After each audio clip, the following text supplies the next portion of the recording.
Every night, the man came to the same club. He always called for 10 girls, but never chose a single one. The club owner quickly sensed something was off. He brought in even more energetic girls, thinking this time the man would be satisfied. But the man simply shook his head again. The owner started to panic. This was a big customer, and he didn't want to lose him. So he kept changing the girls, one after another, until every single girl in the club had stood before the man. Still, he wasn't pleased. Then the man suddenly fell silent, deep in thought. What no one knew was that he was actually a top-level agent of the Daxia Dragon organization.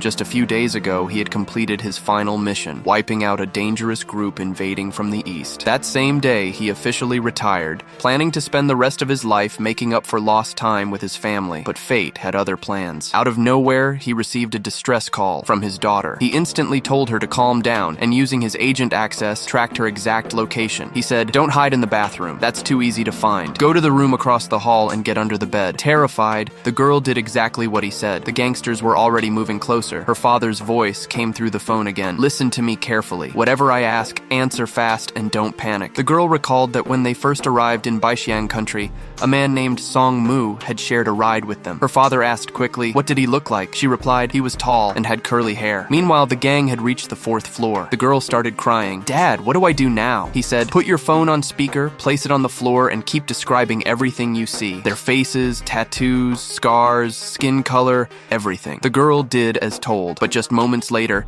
the men stormed in and dragged her away. Her screams faded, and the call went dead. The man tried to use his organization's name to threaten them, but they didn't care. In fact, they mocked him. That was their biggest mistake. Because in Daxia, there's one rule. We never attack first, but if you touch us, no matter how far you run, we will find you. He immediately called his team and ordered a private jet. That same night, he flew straight to Baixiang. At the airport, he noticed a young man, someone who matched his daughter's description. When he tried to confront him, a group of thugs appeared, giving the suspect a chance to escape. Moments later, that same man was hit by a truck, dying instantly. And just like that, another lead was gone. Still, there was one clue left, his daughter's last phone signal. It led him to a dark district, known for human trafficking. That's where the club was. He went there immediately, but his daughter wasn't among the girls. Then it struck him there must be something hidden below. He knocked out a guard, took his uniform, and snuck into the basement. Every guard he came across, gone in seconds. Deeper inside, he found rows of small, locked rooms. When he opened the first curtain, what he saw froze him in horror. The sight was beyond words. He steadied his breath and opened another door. There, he saw a familiar dress, the one his daughter wore the day she went missing. He rushed to the bed and turned the girl over, but it wasn't her. He showed the girl his daughter's photo. The girl said she didn't know where the blue house was, but at least she was sure his daughter hadn't been brought there yet. He promised the girl, "I'll get you out of here, I swear." But just as he stepped outside, a group of men arrived, led by a gangster named Sang Biao. The air